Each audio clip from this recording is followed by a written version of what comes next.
Olá pessoal, trataremos nesse vídeo sobre intervenção de terceiros, que é parte do Código do Processo Civil. Está lá no título terceiro da Lei 13.105/2015. Antes de tratarmos sobre a intervenção de terceiros, é interessante nós sabermos o que é a parte. Nós estamos tratando sobre a parte de um processo, né, de uma lide, de uma demanda. A parte é tudo aquele que participa do processo tendo interesse em determinado resultado do julgamento. E há três maneiras de você se tornar parte. A primeira é tomando a iniciativa de instaurá-lo. Instaurar o processo. Você toma a iniciativa, então você naturalmente se torna parte do processo. Sendo chamado a juízo para ver-se processar. Você está sendo processado. Em terceiro, intervindo em processo já existente entre duas pessoas. Então, terceiro é conceito que se determina por exclusão do conceito de parte. Então, se você é parte, você está ali entre autor e réu. E terceiro, você está em um outro núcleo que você pode ser chamado para integrar tanto o polo ativo como o polo passivo. Então, se você naturalmente não faz parte e você é chamado para integrar esse processo, isso é o que nós trataremos nesse estudo que trata sobre a intervenção de terceiro. Todo processo, isso nós devemos entender, ele afeta a terceiro, quer seja emocionalmente, quer seja economicamente ou quer seja juridicamente. Como regra, somente se autoriza a intervenção de terceiro que mantenha com a causa uma vinculação jurídica e, como exceção, algum interesse econômico. Mas entenda que a regra é o interesse jurídico. A intervenção de terceiro é aquele que tem algum tipo de vínculo jurídico com aquele processo. É fundamental perceber que haverá sempre um vínculo entre o terceiro e o objeto litigioso do processo. É fundamental também saber as razões que justificam as intervenções de terceiro. Primeiro, a intervenção de terceiro serve à eficiência processual. Ora também a duração razoável do processo, para que, por exemplo, se possam resolver o maior número possível de questões relacionadas ao objeto litigioso em um único processo. E também ao contraditório, ao permitir, por exemplo, que terceiro que sofrerá efeito da decisão possa defender-se em juízo e evitar, assim, o seu prejuízo. Os efeitos do processo podem ser subjetivos e objetivos. E a gente pode ver, por exemplo, subjetivamente o processo pode ser alterado ou ampliado. Verifica-se uma modificação, então, das partes. O exemplo disso é a substituição do réu, que está previsto ali no artigo 339, no parágrafo 1º do Código do Processo Civil. Ele diz, quando, lá diz o texto, né, da lei, quando alegar sua ilegitimidade, incumbe ao réu indicar o sujeito passivo da relação jurídica discutida sempre que tiver conhecimento, sob pena de arcar com as despesas processuais e de indenizar o autor pelos prejuízos decorrentes da falta da indicação. Então aqui é uma alteração na parte subjetiva entre as partes, entre as pessoas dentro do processo. Também em termos objetivos, algumas intervenções de terceiro ampliam o objeto litigioso com a introdução de uma nova demanda no processo. É o que acontece, por exemplo, com a denunciação da lide e a desconsideração da personalidade jurídica. Essas duas modalidades de intervenção de terceiros que nós veremos com mais detalhes a miúde logo adiante. O ingresso de terceiro em processo alheio não é algo deixado à sua discrição. Haverá necessidade, por exemplo, de controle pelo magistrado para sua efetiva legitimação. Isso é o que nós chamamos de legitimidade interventiva. O terceiro, ao intervir, ou tem contra si uma demanda, a denunciação da lide, chamamento ao processo, ou assume a ação de outro. e pode ser, por exemplo, assistência, e de qualquer forma deve ter legitimidade, independentemente de qual modalidade da intervenção de terceiro requer-se a legitimidade para esse terceiro integrar o processo. Vamos primeiro tratar da assistência, que é o capítulo primeiro da intervenção de terceiros. A assistência é a modalidade de intervenção de terceiro ad coadjuvandum, pela qual um terceiro ingressa em processo alheio para auxiliar as partes. Ocorre a qualquer tempo e em qualquer grau de jurisdição, assumindo o processo no estado em que se encontra. Então, o artigo 119 do Código de Processo Civil diz: pendendo causa entre duas ou mais pessoas, o juridicamente interessado, que é aquilo que a gente estava se referindo, interesse jurídico é pressuposto da intervenção, né? Então, o terceiro juridicamente interessado, em que a sentença seja favorável a uma das partes, poderá intervir no processo para assisti-la. O parágrafo único diz: a assistência será admitida em qualquer procedimento e em todos os graus de jurisdição, recebendo o assistente o processo no estado em que se encontre. Artigo 120. Não havendo impugnação no prazo de 15 dias, o pedido do assistente será deferido, salvo se for caso de rejeição liminar. Letra A. Não havendo, então, a impugnação dentro de 15 dias, o pedido do assistente será deferido, será aceito pelo juiz, óbvio, se o magistrado reconhecer-lhe a legitimidade para intervir. E, em segundo lugar, também, se houver impugnação, o juiz, sem determinar a suspensão do processo, decidirá o incidente em que será possível a produção de provas. Parágrafo único do artigo 120 diz: se qualquer parte alegar que falta ao requerente interesse jurídico para intervir, o juiz decidirá o incidente sem suspensão do processo. Da decisão do incidente ou da decisão que rejeitar liminarmente a intervenção, cabe, então, na qualidade de recurso, um agravo de instrumento, segundo o artigo 1015, inciso 9 do CPC. Nós temos aí pelo menos duas modalidades da assistência. A primeira é a assistência simples. Na assistência simples, o terceiro ingressa no feito afirmando-se titular da relação ou de relação jurídica conexa àquela que está sendo discutida.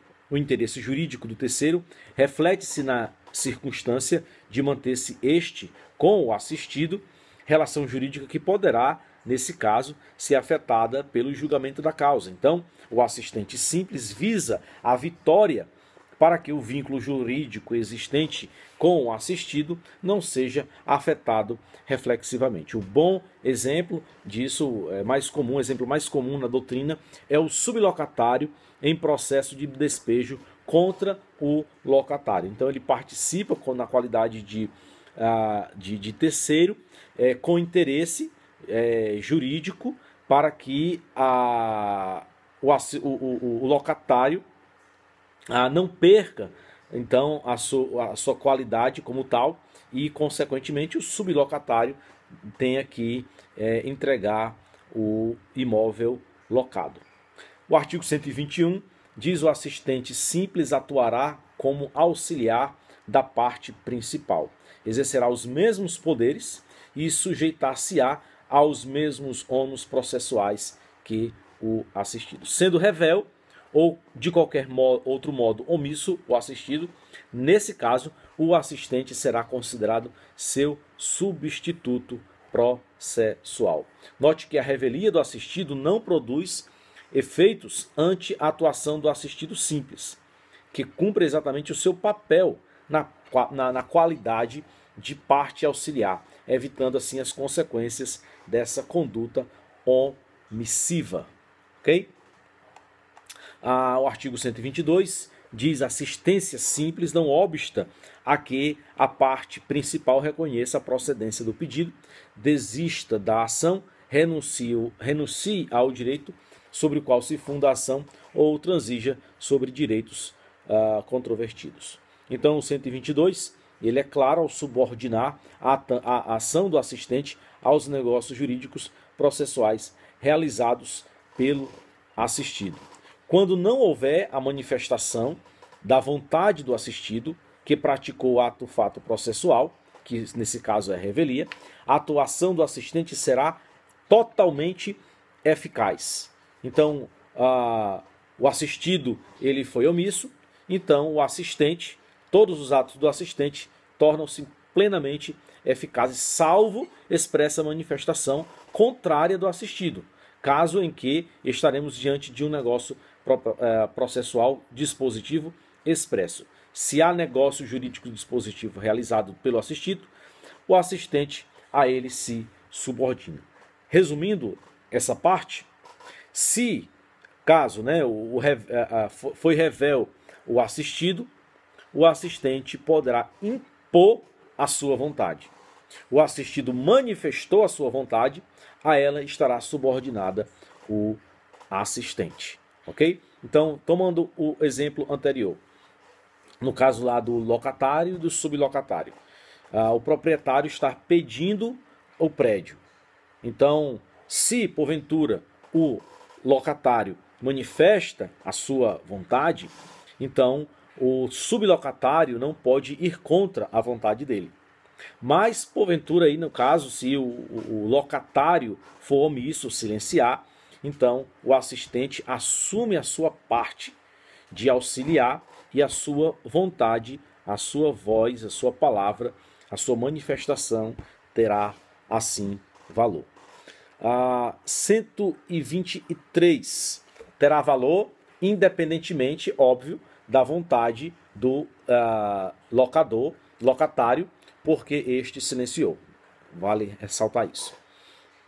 Artigo 123, transitada em julgado a sentença no processo em que interveio o assistente, este não poderá, em processo posterior, discutir a justiça da decisão, salvo se alegar a prova que, inciso 1º, pelo estado em que recebeu o processo, ou pelas declarações ou pelos atos do assistido, foi impedido de produzir provas suscetíveis de influir na sentença. Inciso 2º, desconhecia a existência de alegações ou de provas das quais o assistido, por dolo ou culpa, não se valeu.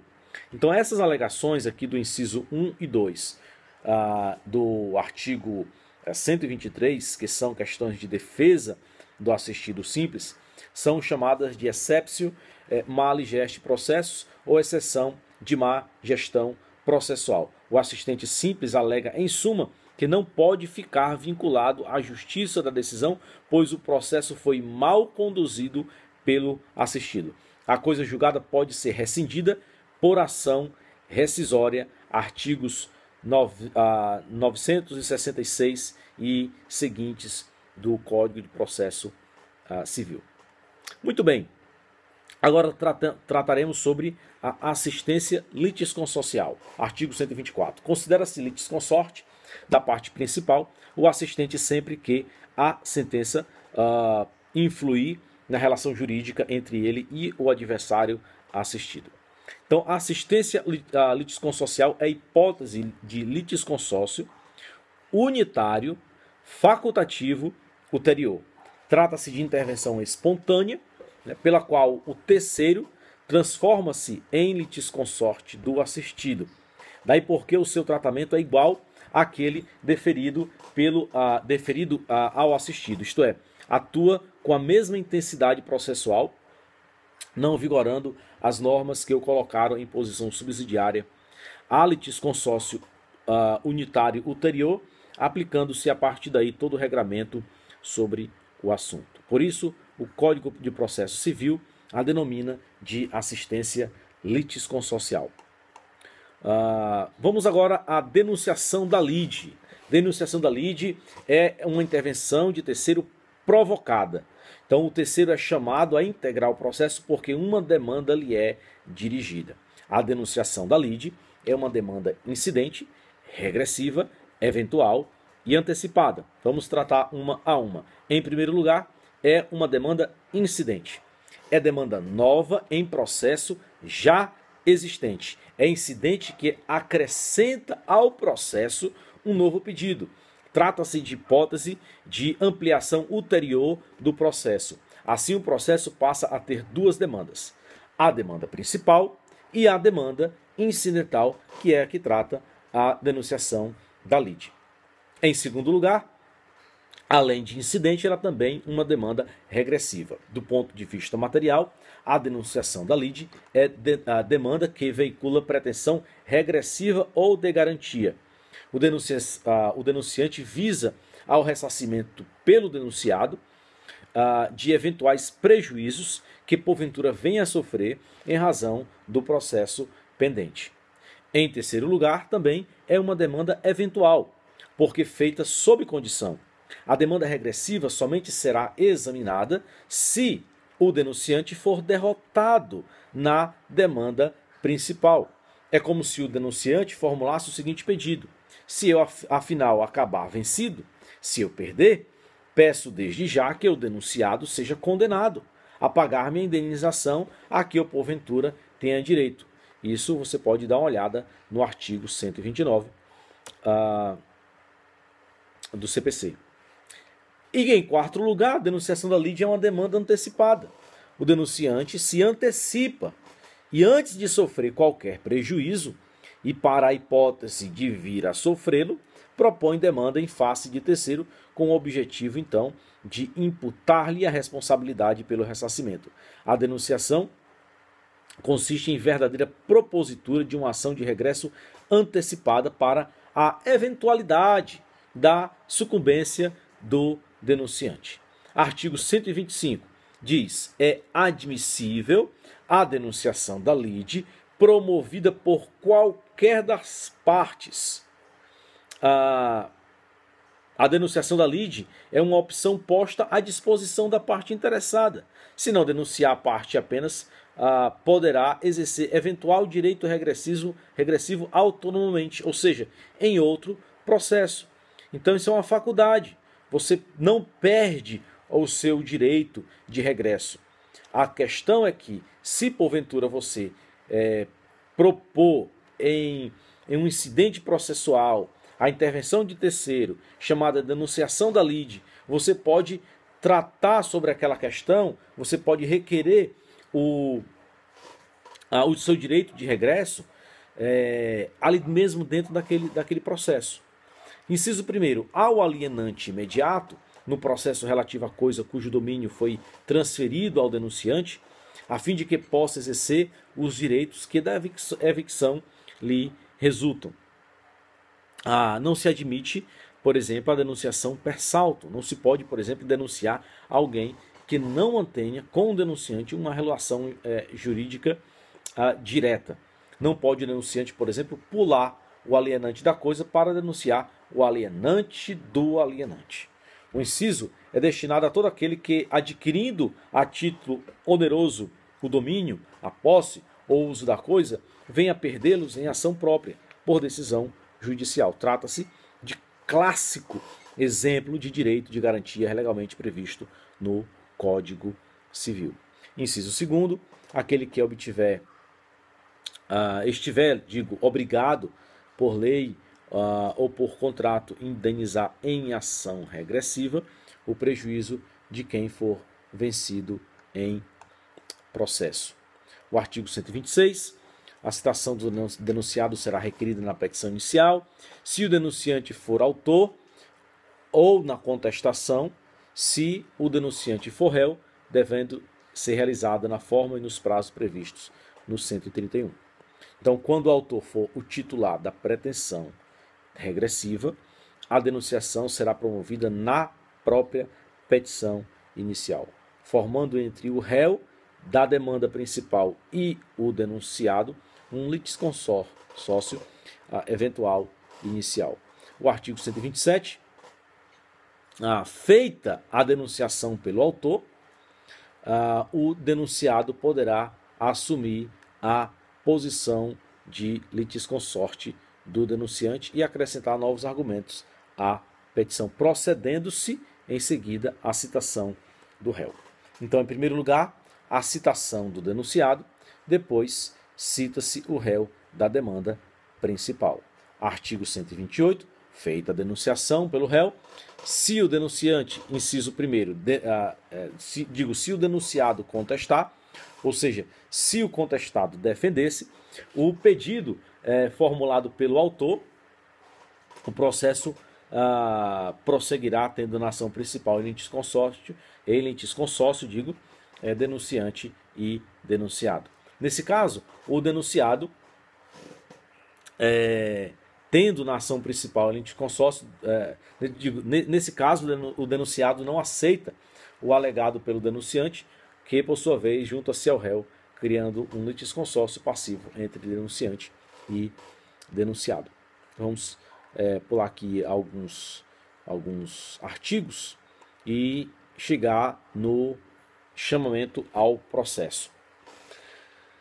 A principal finalidade do chamamento ao processo é alegar o campo de defesa dos fiadores e dos devedores solidários, possibilitando-lhes diretamente no processo em que um ou alguns deles forem demandados, chamar o responsável principal ou os corresponsáveis ou obrigados para que assumam a sua posição de litisconsorte, ficando todos submetidos à coisa julgada. É instituto criado em benefício do réu. Nesse sentido, revela uma desarmonia entre o direito material e o direito processual. Conforme regra antiga, havendo solidariedade passiva, pode o credor exigir toda a dívida de qualquer um dos devedores. Então, esse benefício é-lhe retirado na medida em que pode o devedor solidário demandado trazer ao processo o outro devedor que, por opção do autor credor, não havia sido colocado no processo em face de quem, a princípio, não demandará. É admissível, 130 vai falar sobre isso, o chamamento ao processo requerido pelo réu, por exemplo, do afiançado, na ação em que o fiador for réu. Na ação promovida contra o fiador, esse então poderá chamar o afiançado. Dos demais fiadores, na ação proposta contra um ou alguns deles. Então, quando duas ou mais pessoas prestam fiança relativamente a um mesmo débito em regime de solidariedade, e o credor resolve cobrar a dívida de apenas um dos fiadores, poderá esse chamar ao processo seu cofiador. Poderá chamar também o devedor principal. Então, se você, por exemplo, e o seu irmão, forem fiadores do seu cunhado e o credor lhe cobrar, você pode chamar ao processo o outro fiador, que é o seu irmão. Ou você pode também chamar o seu irmão e também o seu cunhado. Então ali há uma solidariedade entre vocês. Então, plenamente possível esse dito chamamento ao processo, em que os fiadores juntos podem responder solidariamente. Certamente é bem melhor, para aquele que está enquadrado na qualidade aí de fiador. O conselho não seja fiador, Então não entre nessa roubada. Mas se entrar e tiver a possibilidade, chame os outros fiadores também para compor o polo passivo. O terceiro inciso aqui, dos demais devedores solidários, quando o credor exigir de um ou de alguns o pagamento da dívida comum. Então é admissível, por exemplo, o chamamento ao processo de todos os devedores solidários, quando o credor exigir de um ou de algum deles parcial ou totalmente a dívida comum. Há também o incidente de desconsideração da personalidade jurídica. De um modo quase uniforme, a doutrina vê a função social da propriedade como fundamento para a desconsideração da personalidade jurídica. A desconsideração é sanção aplicada a ato ilícito para os casos de utilização abusiva da personalidade jurídica. A desconsideração não tem por finalidade extinguir a pessoa jurídica, mas trata-se de uma técnica de suspensão da eficácia ao ato constitutivo da pessoa jurídica, de modo a buscar no patrimônio dos sócios bens que respondam pela dívida contrária. Então, uma curiosidade em relação à desconsideração da personalidade jurídica é que se admite sua instauração no âmbito dos juizados especiais. Artigo 133, o incidente de desconsideração da personalidade jurídica será instaurado a pedido da parte ou do Ministério Público, quando lhe couber intervir no processo. Não pode ser determinada ex officio pelo órgão julgador. Lembra, ou parte, ou então Ministério Público. Parágrafo 1º do 133, o pedido de desconsideração da parte da personalidade jurídica observará os pressupostos previstos em lei. E o parágrafo 2º aplica-se o dispositivo nesse capítulo à hipótese de desconsideração inversa da personalidade jurídica. Então é quando a empresa responde pelos débitos do seu proprietário, né? Então, na desconsideração da personalidade jurídica clássica, normal, própria, é o empresário que responde, os bens do empresário respondem pelas dívidas da empresa. E a inversa também, quando a empresa responde pelos débitos do seu proprietário. 134, o incidente de desconsideração é cabível em todas as fases do processo de conhecimento, no cumprimento de sentença e na execução fundada em título executivo extrajudicial. Assim, não é possível desconsiderar a personalidade jurídica sem a observância desse procedimento, mesmo na execução de título extrajudicial e no cumprimento da sentença. Vamos para o amicus curiae. O amicus curiae é o terceiro que, espontaneamente, a pedido da parte ou por provocação do órgão jurisdicional, intervém no processo para fornecer subsídio que possam aprimorar a qualidade da decisão. O CPC de 2015 regulou pela primeira vez o referido instituto. 138 vai dizer, por exemplo, o juiz ou relator, considerando a relevância da matéria, a especificidade do tema, objeto da demanda ou a repercussão social da controvérsia, poderá, por decisão irrecorrível, de ofício ao requerimento das partes ou de quem pretenda manifestar-se, solicitar ou admitir a participação de pessoa natural jurídica, órgão ou entidade especializada com representatividade adequada, no prazo de 15 dias de sua intimação. Então, a intervenção do amicus curiae passou a ser possível em qualquer processo, desde que se trate de causa relevante ou com tema muito específico ou que tenha repercussão social. O amicus curiae precisa ter vínculo com a questão litigiosa, de modo a que possa contribuir para a solução. A intervenção também do amicus curiae será autorizada pelo órgão jurisdicional, de ofício ou a requerimento do ente interessado ou das partes. Caberá ao juiz ou ao relator na decisão que solicitar ou admitir a intervenção, definir, então, os poderes do amicus curiae. Essa decisão do juiz não poderá permitir a interposição de recurso expressamente proibida no parágrafo anterior. Então, ficamos por aqui, tratando sobre a intervenção de terceiro. Vimos o amicus curiae, vimos a desconsideração da personalidade jurídica, vimos também o chamamento ao processo, a denunciação da lide e a assistência simples e litis consocial. Um grande abraço para você. Quero dizer também que essa aula é totalmente baseada no capítulo que trata sobre a intervenção de terceiros do curso de Direito Processual Civil de Fred Didier. Então, um grande abraço a todos vocês e depois nós voltaremos com mais um vídeo sobre o direito processual civil. Dê um like aí, dê uma curtida no nosso vídeo e faça os seus comentários e deixe também as suas sugestões. Um grande abraço.